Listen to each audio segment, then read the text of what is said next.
প্রথম ধাক্কাটা এসেছিল গত বছরের নভেম্বরে, আর নোট বাতিলের বছর ঘুরতে না ঘুরতেই জিএসটি। নয়া কর ব্যবস্থায় শান্তিপুরের বিশ্বখ্যাত তাঁত শিল্পে সংকটের ছায়া ঘনীভূত।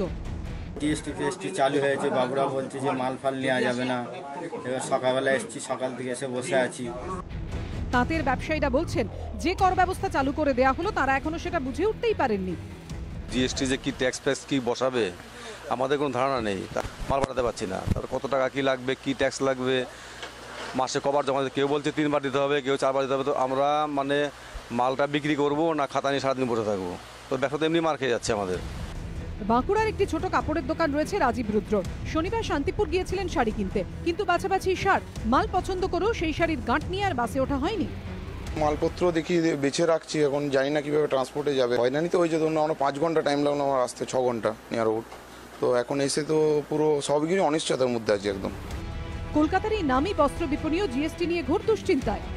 বাংলার তাঁত রয়েছে, মুর্শিদাবাদের সিল্ক রয়েছে, বালুচরী রয়েছে, এত ধরনের কাপড় রয়েছে।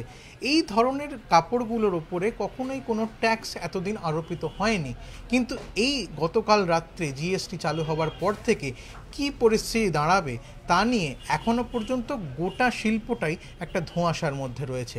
সুতির কাপড়, হ্যান্ডলুম, যেটা পিওরলি বাংলার তাঁত, যেটা হাতে বোনা হয়, এর ওপরে যদি জিএসটি চাপে, কত চাপবে এই ব্যাপারে আমরা এখনো পরিষ্কার নয়, জানতে পারছি না কারুর থেকে। জিএসটির প্রতিবাদে রাজ্যের বস্ত্রশিল্পে মঙ্গলবার থেকে 96 ঘন্টা ধর্মঘট পালিত হয়েছে। জিএসটি চালুর পরে আরো জোরালো হয়েছে প্রতিবাদ। এদিন 12 ঘন্টা ধর্মঘটে ডাক দিয়েছিল হাবড়া চেম্বার অব কমার্স। এলাকার প্রায় সব দোকানপাটই বন্ধ ছিল। জিএসটি চালুর প্রতিবাদে মিছিল করেন ব্যবসায়ীরা। সঞ্চয়ন মিত্র, সমীরণ পাল ও সুজিত মণ্ডলের রিপোর্ট, এবিপি আনন্দ।